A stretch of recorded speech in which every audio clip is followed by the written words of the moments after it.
Hi, എല്ലാവരും ചോദിക്കാറുണ്ട് നിങ്ങളുടെ ഫുൾ ഫിനിഷ്ഡിൻ്റെ വീഡിയോ ഒന്ന് കാണിക്കുമോയെന്ന്. ആക്ച്വലി ഒരു വീട് ഫുൾ ഫിനിഷ് എന്ന് പറയുന്നത് ഈ സ്ട്രക്ചർ കഴിഞ്ഞ് വീടിൻ്റെ ഉള്ളിൽ മാത്രം ഫിനിഷ് ആവണേല അല്ല, അതിൻ്റെ കോമ്പൗണ്ട് വാളും അതേപോലെ ഇൻ്റർലോക്കും എല്ലാ വർക്കും കഴിയുമ്പോഴാണ് നമ്മളൊരു വീട് ഫുൾ ഫിനിഷ്ഡ് എന്ന് പറയുന്നത്. ഈ വീട് ഇപ്പോഴാണ് ഫുൾ ഫിനിഷ്ഡ് ആയിട്ടുള്ളത് കേട്ടോ.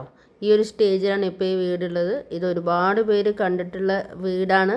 ഇത് നമ്മുടെ കോട്ടയത്തുള്ള മാത്യു സാറിൻ്റെയും സിജി ആൻറ്റിയുടെയും വീടാണ് കേട്ടോ. 3000 സ്ക്വയർ ഫീറ്റ് വരുന്ന ഈ ഒരു വീട് ഞങ്ങൾ ചെയ്തിരിക്കുന്നത് 4 ഇഞ്ച് ഭിത്തിയിലാണ് കേട്ടോ. ഇപ്പോൾ ഈ വീട് കാണുമ്പോൾ എത്ര ആൾക്കാർക്ക് അറിയില്ല. അതുപോലെ തന്നെ ഒരുപാട് ആൾക്കാർക്ക് സംശയമാണ്, 4 ഇഞ്ച് മതിയോ, വീടിന് 4 ഇഞ്ച് മതിയോ. അത് കാരണം കൊണ്ട് നമ്മളിപ്പോൾ വേരിയേഷൻ വരെ വരുത്തി, അതായത് വീടിന് 5 ഇഞ്ച് തിക്നെസ് വരെ നമ്മളാക്കിയിട്ടുണ്ട് ആൾക്കാരെ സംശയം കാരണം കൊണ്ട്. പക്ഷേ ഈ ഒരു വീട് ഫുള്ളായിട്ട് 4 ഇഞ്ച് ഭിത്തിയിലാണ്. ഇപ്പോൾ നിങ്ങൾ ഈ കാണുന്ന ഈ ഒരു പോർച്ച്, ഈ ഒരു കാര്യങ്ങൾ ഇതൊന്നും മുന്നേ ഉണ്ടായിട്ടുണ്ടായിരുന്നില്ല, ഇല്ലല്ലോ. ഇല്ല. അപ്പോൾ ഇതൊക്കെ ഒരുപാട് ടൈം എടുത്ത് ചെയ്യേണ്ട വർക്കാണ്. ഈ ഒരു 6 മാസം കൊണ്ട് ചില ആൾക്കാരെ വിചാരം 6 മാസം കൊണ്ട് ഒരു വീട് ഈ ഒരു രീതിയിലാക്കി കൊടുക്കാൻ പറ്റും എന്നൊക്കെ വിചാരിക്കുന്ന ഒരുപാട് പേരുണ്ട്. അപ്പോൾ നിങ്ങൾ ഉദ്ദേശിക്കുന്ന ഫുൾ ഫിനിഷ് ഈ രീതിയിലാണ് 6 മാസം കൊണ്ട് ആക്കണമെന്ന് വെച്ചാൽ ഞങ്ങളെയും കൊണ്ട് നല്ല ഒരാളെയും കൊണ്ടും ഒരിക്കലും പറ്റില്ല. പിന്നെ വെറുതെ പറഞ്ഞ് പറ്റിക്കണമെങ്കിൽ പറ്റിക്കാമെന്ന് മാത്രം. ഈ ഒരു വീട് നമ്മളൊരു 70 ദിവസം കൊണ്ട് സ്ട്രക്ചർ പൂർത്തിയാക്കിയിട്ട് ഏകദേശം സാറ് പറഞ്ഞ സെയിം സമയത്ത് തന്നെ സാറിന് കയറി താമസിക്കാൻ പറ്റിയൊരു വീടാണ്. പക്ഷേ അതിൻ്റെ ഈ ബാക്കിയുള്ള ഈ വർക്കുകൾക്കൊക്കെ ഒരുപാട് ഡിലേ വന്നിട്ടുണ്ട്. അത് പിന്നെ സാറിനും അത് തന്നെയായിരുന്നു ആഗ്രഹം. സാർ അവിടെ വന്ന് വീട്ടിലിരുന്നതിന് ശേഷം സാറിൻ്റെ ഇഷ്ടപ്രകാരം സാവധാനം ചെയ്യാമെന്നുള്ള ഇതിലാണ്. കാരണം ഇതൊക്കെ അങ്ങനത്തെ ഒരു വർക്ക് കൂടിയായിരുന്നു. നിങ്ങൾ ഈ കാണുന്നത് ഇതിൻ്റെ മുകളിലൊരു പൂളാണ്. അപ്പോൾ അത് ഫുള്ള് കോൺക്രീറ്റിലാണ് നമ്മൾ ചെയ്തിരിക്കുന്നത്. ഈ ഒരു റിട്ടേൺ വാളും ഇതെല്ലാം കോൺക്രീറ്റിലാണ് ചെയ്തിരിക്കുന്നത്. ഇപ്പം നിങ്ങൾ കാണുന്ന ഈ ഒരു ഫുൾ ഫിനിഷ്ഡ് വീട്ടിൽ ഏകദേശം 90% വർക്കും ലൈന കൺസ്ട്രക്ഷൻ, അതായത് ഞങ്ങളാണ് ചെയ്തിരിക്കുന്നത്. ഒരു 10% വർക്ക് സാറിൻ്റെ മേൽനോട്ടത്തിൽ നമ്മളെ സജഷൻ അനുസരിച്ചിട്ട് ബാക്കി പൂർത്തീകരിച്ചൊരു വീടാണ് ഈ കാണുന്നത്. പിന്നെ എപ്പോഴും പറയണത് തന്നെ ഈ ബാക്കിയുള്ള വർക്കിന് ഈ 90% നമ്മൾ സപ്പോർട്ട് ചെയ്യാനുള്ള കാരണം അത് സാറിൻ്റെയും ആൻറ്റീൻ്റെയും നമ്മളോടുള്ള പെരുമാറ്റം ഒരൊറ്റ കാരണം കൊണ്ട് മാത്രമാണ്. എത്ര തിരക്കാണ്, ഇപ്പോൾ നമുക്ക് നല്ല തിരക്കുള്ള സമയമാണ്. പക്ഷേ സാറിൻ്റെ ഈ വീട് തുടങ്ങുന്ന സമയത്ത് മനസ്സിലുണ്ടായിരുന്ന പ്ലാനുകളാണ് ഇതെല്ലാം. അപ്പോൾ അവർ നമ്മളോട് അതിനനുസരിച്ച് നിൽക്കൊണ്ടാണ് നമ്മൾ ഏത് സമയമില്ലാത്ത സമയത്തും അവിടെ എന്തൊരു വർക്കാണെന്നുണ്ടെങ്കിലും നമ്മളിത് പോയിട്ട് കറക്റ്റായിട്ട് സാറിൻ്റെയും കൂടി ഇഷ്ടത്തിനനുസരിച്ചിട്ട് ചെയ്ത് കൊടുക്കാൻ ഞങ്ങൾ സപ്പോർട്ട് ചെയ്യണത്.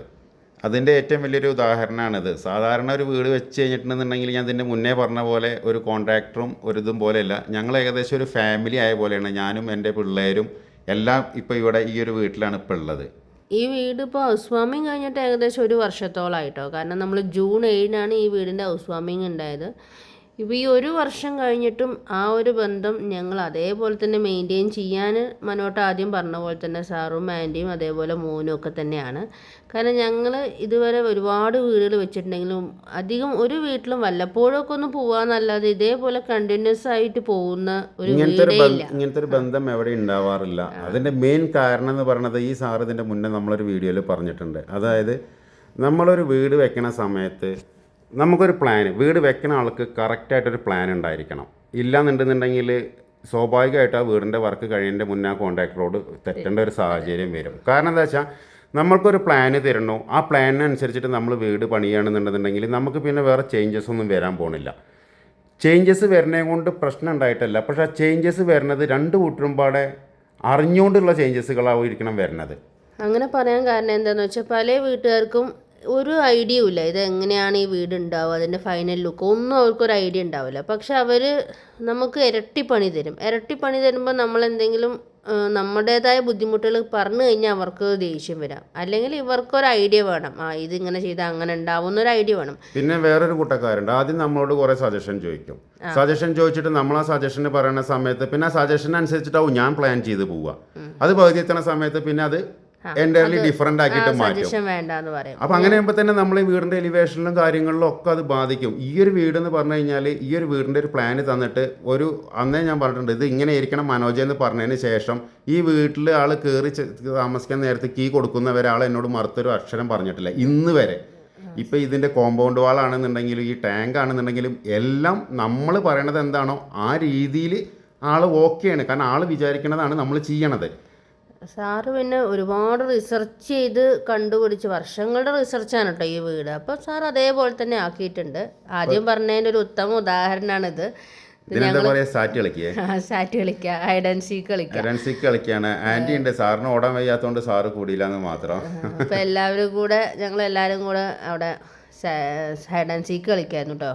ഇങ്ങനെ പറയുമ്പോൾ നിങ്ങൾ ഒരുപാട് ആൾക്കാർ വിചാരിക്കും ഇത് വലിയ റിച്ച് വീടല്ലേ, ഇതിന് ഒരുപാട് പൈസയും കാര്യങ്ങളൊക്കെ എക്സ്പെൻസ് ചെയ്തിട്ടല്ലേ എങ്ങനെ ആക്കിയിട്ടുണ്ടാവുമെന്നല്ലേ. ഇന്ന് നമ്മൾ ചെയ്തുകൊണ്ടിരിക്കുന്ന ആ ഒരു റേറ്റ്, അതായത് ഒരുപാട് ആൾക്കാരുണ്ട് ഇപ്പോഴും നമ്മളെ ഫോൺ വിളിക്കുന്ന സമയത്ത് ബഡ്ജറ്റ് ഹോം, അതായത് റേറ്റ് കുറഞ്ഞ് ചെയ്യുന്ന ആൾക്കാരല്ലേ, ആ ഒരു രീതിയിലൊക്കെ ഒരുപാട് ആൾക്കാർ നമ്മളെ കോൺടാക്ട് ചെയ്യാറുണ്ട്. സത്യം പറഞ്ഞു കഴിഞ്ഞാൽ നമ്മളെ വീടിന് എക്സ്പെൻസീവാണ്. അതായത് കോൺക്രീറ്റ് വീട് എന്ന് പറയുന്നത് ഓൾറെഡി എക്സ്പെൻസീവാണ്. അതാദ്യം നിങ്ങൾ മനസ്സിലാക്കണം. തുടക്കകാലത്ത് നമ്മൾക്ക് ഈ ഒരു സംരംഭം തുടങ്ങുമ്പോൾ, ഞാൻ അതിന് മുന്നേ പല പ്രാവശ്യം പറഞ്ഞിട്ടുണ്ട്, ഒരു പുതിയൊരു സംരംഭം തുടങ്ങുന്ന സമയത്ത് അത് ആൾക്കാർക്ക് റീസണബിളായി കൊടുത്താൽ മാത്രമേ ഉള്ളൂ ആ ഒരു സംരംഭം വിജയിക്കുക.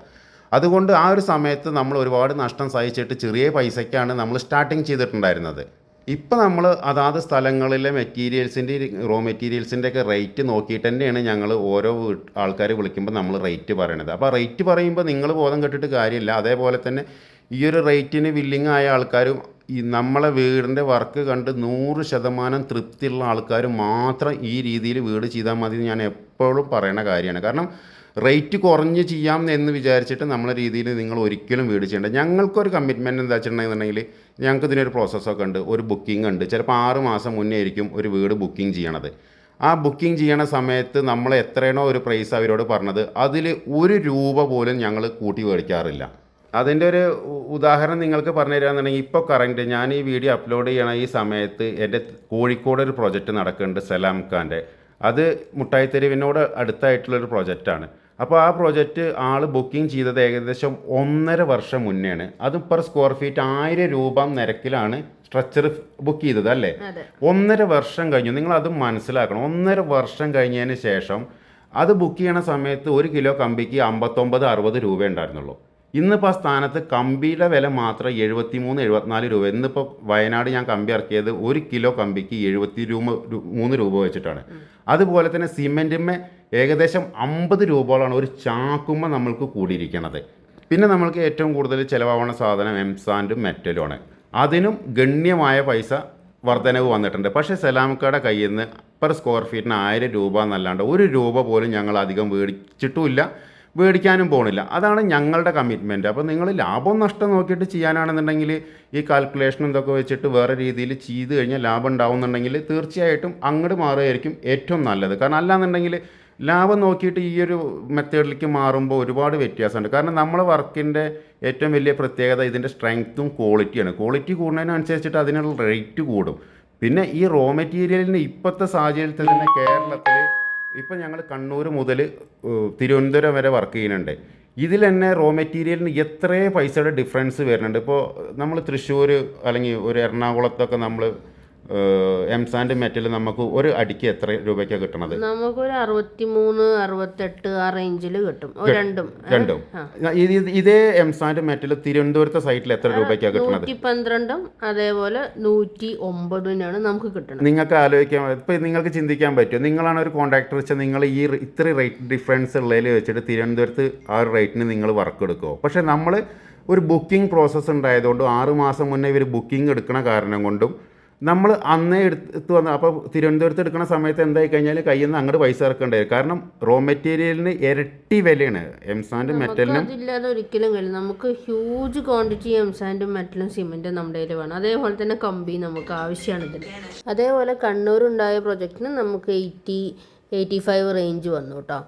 അപ്പോൾ അതുകൊണ്ട് ഇപ്പോൾ ഞങ്ങൾ ഏറ്റവും കൂടുതൽ കണ്ണൂരൊക്കെ വരുമ്പോൾ പ്രൊജക്റ്റുകളിന് കുറച്ച് താല്പര്യക്കുറവ് കാണിക്കാറുണ്ട്. കാരണം അവരോട് റേറ്റ് കൂടുതൽ പറയാനും പറ്റില്ല. കാരണം കല്ലിന് അത്രയും ഉള്ള നല്ലപോലെ കല്ല് കിട്ടുന്ന സ്ഥലമാണ്. ഇവർക്ക് റേറ്റ് പറയുമ്പോൾ നമ്മളെ വീഡിയോ കണ്ടിട്ടുള്ള ഒരു കമ്പാരിസൺ ഇവർ വെക്കണത്. അതായത് ഇത്ര രൂപ പറഞ്ഞു, ഇപ്പോൾ അതിൽ നിന്ന് ഇത്രയും കൂട്ടണം. നമ്മൾ ഇതിനൊരു പ്രോസസ്സൊക്കെ ഉണ്ട്. ഏറ്റവും വലിയ പ്രത്യേകത, നമ്മൾ എന്താണോ എഗ്രിമെൻറ്റിൽ എഴുതിയിരിക്കുന്നത് അത് ഇനി നമ്മളെ കമ്പനിക്ക് എത്ര നഷ്ടമാണെന്നുണ്ടെങ്കിൽ ആ എഴുതിയ പ്രകാരമുള്ള വർക്ക് അന്നത്തെ പ്രൈസിന് കറക്റ്റായിട്ട് ചെയ്തു കൊടുക്കാൻ ഞങ്ങൾ ശ്രമിക്കാറുണ്ട്. പിന്നെ എഗ്രിമെൻറ്റിൽ വേറെ എഴുതാറുണ്ട് കേട്ടോ. അതായത് മോഡിഫിക്കേഷൻ കാര്യങ്ങളും വരണ സമയത്ത് അവർക്ക് അതിനുള്ള അഡീഷണൽ എക്സ്പെൻസ് വരുന്നും കൂടി അതിൽ ആഡ് ചെയ്യാണ്ട്. ഈ വീട് ചെയ്തുകൊണ്ടിരിക്കുമ്പോഴാണ് കേട്ടോ നമ്മൾ ഒരു 500 സ്ക്വയർ ഫീറ്റ് വീട് വെച്ച് കൊടുക്കുമെന്ന് പറഞ്ഞത്. നമുക്ക് സബ്സ്ക്രൈബേഴ്സും ഇതൊക്കെ കൂടിയാലാണ്, പക്ഷെ അതിനൊന്നും നമുക്ക് കൂടിയിട്ടൊന്നുമില്ല. എങ്കിൽ കൂടി നമ്മൾ ആ വാക്ക് പാലിച്ചിട്ടുണ്ട്. നമ്മൾ ഈ മാസം ലാസ്റ്റ് തന്നെ മൈലപ്പുറത്തെ അച്ഛനും അമ്മേനെയും നമ്മൾ ആ വീട്ടിൽ കയറി താമസിപ്പിക്കും കേട്ടോ. ഞങ്ങൾ കഴിഞ്ഞ മന്ത് തന്നെ ചെയ്യണം വിചാരിച്ചതാണ്, പക്ഷേ വീഡിയോസിൽ പറഞ്ഞതെന്നല്ല, നമുക്ക് വർക്കേഴ്സിൻ്റെ ഷോർട്ടും കാരണങ്ങൾ കൊണ്ടാണ് നമുക്കത് കഴിയാതിരുന്നത്. അതേപോലെ തന്നെ മനുവിൻ്റെ അച്ഛൻ മരിച്ചതും എല്ലാ കാരണങ്ങൾ കൊണ്ടും നമുക്ക് കഴിഞ്ഞ മാസം അവരെ താമസിപ്പിക്കാൻ പറ്റിയില്ല. അപ്പോൾ ഈ മാസം അവസാനം തന്നെ നമ്മൾ മൈലപ്പുറത്തെ അച്ഛനും അമ്മേനെ ആ വീട്ടിൽ താമസിപ്പിക്കും കേട്ടോ.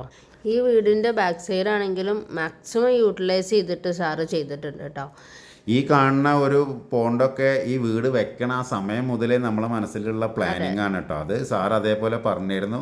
ഇതെല്ലാം നമ്മൾ പിന്നെ കോൺക്രീറ്റിൽ പിന്നെ അതെ വർക്കെല്ലാം കഴിഞ്ഞിട്ട് വീടിൻ്റെ വർക്കെല്ലാം കഴിഞ്ഞ് ഒരു താമസിച്ച ശേഷം നമ്മൾ പോയി ചെയ്തതാണ്. നേരത്തെ പറഞ്ഞ കോമ്പൗണ്ട് വാളിൻ്റെ കൂട്ടത്തിലൂടെ ആ സമയത്ത് നമുക്ക് ഒരുപാട് ബുദ്ധിമുട്ടുകളുണ്ടായി, കാരണം മഴ ഭയങ്കരമായിട്ട് ബാധിച്ചിരുന്നു. എങ്കിലും നമ്മളിതെല്ലാം ഇപ്പോൾ സക്സസ്ഫുള്ളി ഫിനിഷ് ആക്കിയിട്ടുണ്ട്. ഇനി സാറിനെ ആ വീടിൻ്റെ വർക്ക് എന്ന് പറഞ്ഞിട്ട് ഒരാളെ വിളിക്കേണ്ട, അതായത് ക്ലീനിങ്ങും കാര്യങ്ങൾക്കും മാത്രമല്ല കൺസ്ട്രക്ഷൻ പരമായ എല്ലാ വർക്കും ഈ വീടിൻ്റെ കംപ്ലീറ്റ് ആയിട്ടുണ്ട്. ഇങ്ങനെയാണ് ഒരു സമ്പൂർണ്ണ വീട് പൂർണ്ണമായും ഫിനിഷിങ്ങിൽ എത്തിയെന്ന് പറയാൻ പറ്റില്ല.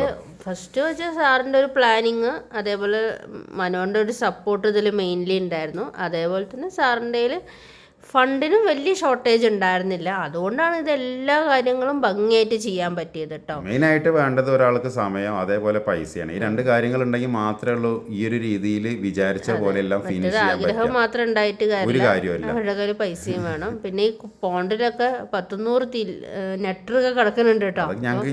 ഇടയ്ക്കിടയ്ക്ക് പോയിട്ട് നമുക്ക് ഗ്രില്ല് ചെയ്ത് കഴിക്കാവുന്നതാണ്.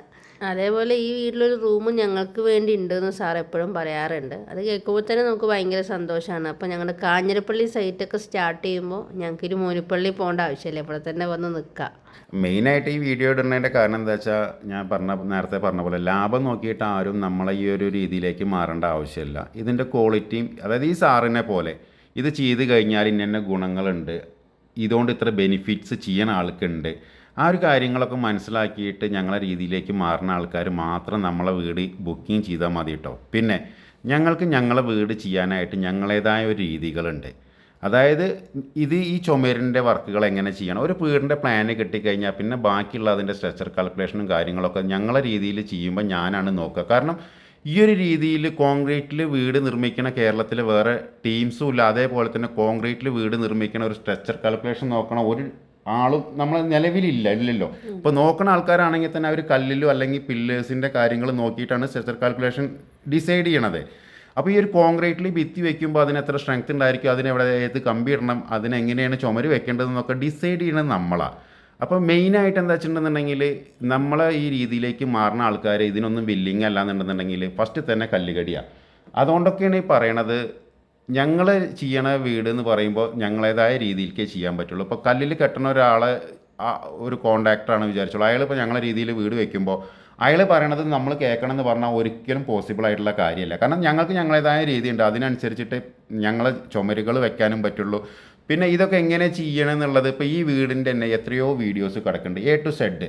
ഒരാളും ചെയ്യാത്ത കാര്യമാണ്. ഇതെങ്ങനെ തറയുടെ മുകളിൽ നിന്ന് നമ്മൾ ഇത്രയാക്കി എടുത്തു എന്നുള്ളതൊക്കെ ഫുള്ള് വീഡിയോസ് ഉണ്ട്. അപ്പോൾ അതൊക്കെ കണ്ട് ഇഷ്ടപ്പെട്ട് ഈ ഒരു രീതിയിൽ ചെയ്യണം താല്പര്യമുള്ള ആൾക്കാർ മാത്രം ഈ ഒരു രീതിയിലേക്ക് മാറിയാൽ മതി. ഇത്രയും പറയാൻ കാരണം ഈ വീട് ഈ 3000 സ്ക്വയർ ഫീറ്റ് ഇത്രയും സ്പേസുള്ള വീട് വെറും 4 ഇഞ്ച് ഭിത്തിയിലാണ് ചെയ്തിരിക്കുന്നത്.